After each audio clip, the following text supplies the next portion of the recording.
Contract वाली बहू। नरेश की माँ अपने बेटे से मिलने दिल्ली आ रही है। इस बात का पता चलते ही नरेश के दिल में हलचल मच जाती है। नरेश अपनी माँ के स्वागत की तैयारी में लग जाता है। साथ ही उसे डर भी सताने लगता है कि उसकी माँ कहीं अपनी पुरानी जिद पर फिर से बैठ ना जाए। हे भगवान, इस बार बचा लो, अगले साल पक्का माँ की जिद पूरी कर दूंगा। तभी दरवाजे की घंटी बजती है। नरेश दरवाजा खोलता है तो सामने अपने मकान मालिक को देखकर हैरान हो जाता है, क्योंकि उनके साथ एक सुंदर सी लड़की भी थी। नमस्ते अंकल, कुछ काम था, मुझे बुला लेते। आपने क्यों कष्ट किया? अरे नहीं, इसमें कष्ट कैसा, मैं तो बस तुम्हें रीना से मिलवाने आया था। आज से रीना तुम्हारे साथ इसी फ्लैट में रहेगी। अंकल, कोई लड़का फ्लैटमेट नहीं है? एक अनजान लड़की के साथ रहना मेरे लिए थोड़ा अजीब होगा। देखो नरेश, मैं तुम्हें पहले भी बता चुका हूँ कि इस फ्लैट में तुम्हें किसी ना किसी के साथ एडजस्ट करना ही होगा, या फिर तुम अकेले पूरे फ्लैट का किराया दे दो, मैं किसी को नहीं रखूंगा।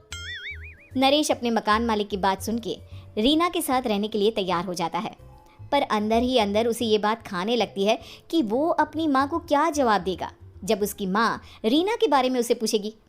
दिन बीतने लगते हैं। नरेश और रीना अच्छे दोस्त भी बन जाते हैं, पर अभी भी नरेश अपनी प्रॉब्लम का सोल्यूशन नहीं ढूंढ पाता।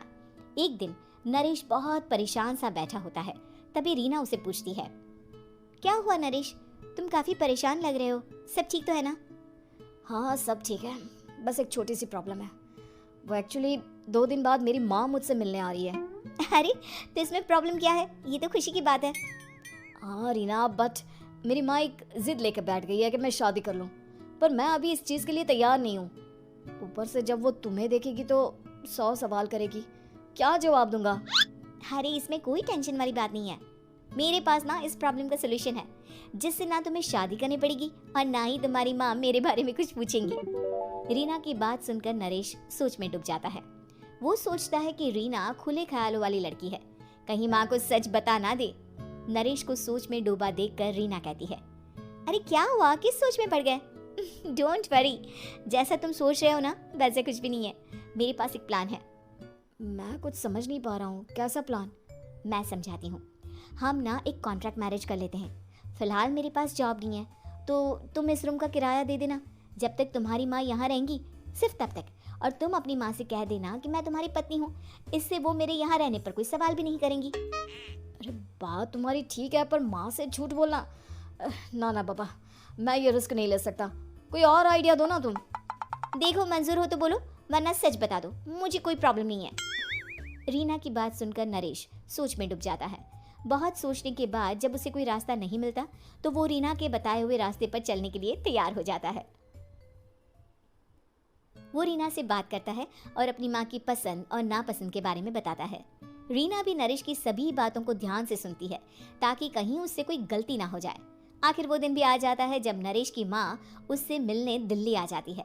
नरेश अपनी माँ को फ्लैट पर लेकर जाता है। जैसे ही नरेश की माँ फ्लैट के अंदर जाती है, रीना उसके पैर छू लेती है। ये देखकर नरेश की माँ थोड़ी घबरा जाती है और नरेश से पूछती है, अरे बेटा नरेश, ये कौन है? माँ, ये आपकी बहू रीना है। माफ़ी चाहता हूँ, सब कुछ इतनी जल्दी में हुआ कि आपको बता ही नहीं पाया, इसलिए सोचा कि क्यों ना आपको सरप्राइज दिया जाए। अरे बेटा, मैं तो बस तेरा घर बसा हुआ देखना चाहती थी। हाँ, बहुत अरमान थे अपनी इकलौते बेटी की शादी को लेकर, लेकिन कोई बात नहीं, शायद किस्मत को यही मंजूर होगा। ये कहते ही नरेश की माँ रीना को गले लगा लेती है। रीना बेटिया, मेरा बेटा ना थोड़ा नादान है, पर तुम काफ़ी समझदार लगती हो, और मैं जानती हूँ कि तुम इसका बहुत अच्छे से ध्यान रखोगी।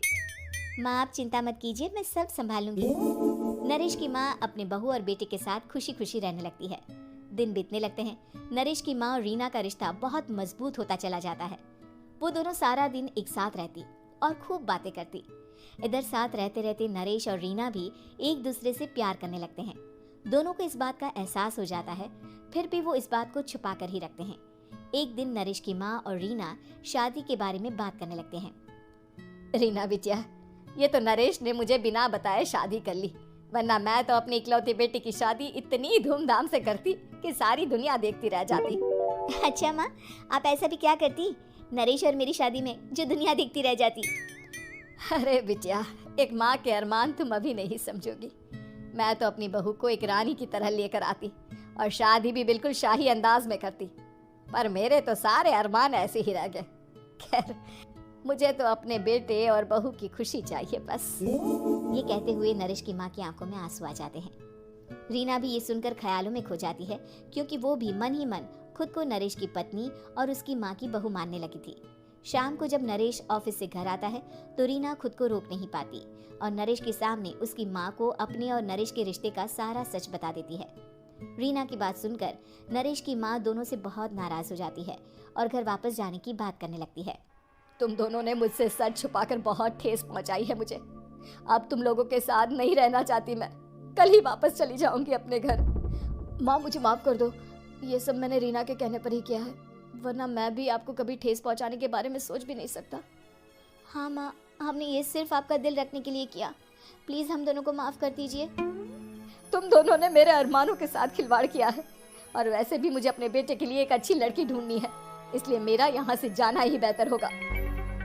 माँ की ये बात सुनकर रीना खुद को रोक नहीं पाती। माँ, क्या मैं आपके घर की बहू बनने लायक नहीं हूँ? रीना की बात सुनकर नरेश हैरान रह जाता है। नरेश की माँ भी कुछ समझ नहीं पाती। मैं कुछ समझी नहीं, आखिर तुम कहना क्या चाहती हो? माँ, मैं वो नरेश से बहुत प्यार करती हूँ और साथ ही साथ मैं आपको भी अपनी माँ मान बैठी हूँ। आज जब आपकी बातें सुनी तो खुद को रोक नहीं पाई, इसलिए सारा सच आपको बता दिया। रीना की बात सुनकर नरेश की माँ की आंखों में आंसू आ जाते हैं और वो अपने बेटे नरेश और रीना को गले लगा लेती है। मेरे घर की बहू तो सिर्फ रीना बिटिया ही बनेगी। मैं आज ही तुम दोनों की शादी की तारीख निकलवा दूंगी, बस एक बार तुम्हारे घर वाले मान जाए। उसी दिन रीना के माता पिता भी उनके फ्लैट पर आ जाते हैं। दोनों परिवार आपस में बैठकर बातें करते हैं और शादी के लिए राजी हो जाते हैं। रीना भी कॉन्ट्रैक्ट फाड़ देती है और कहती है, सही मायने में मैं अब बहू बनूंगी। अब तक तो सिर्फ कॉन्ट्रैक्ट वाली बहू थी।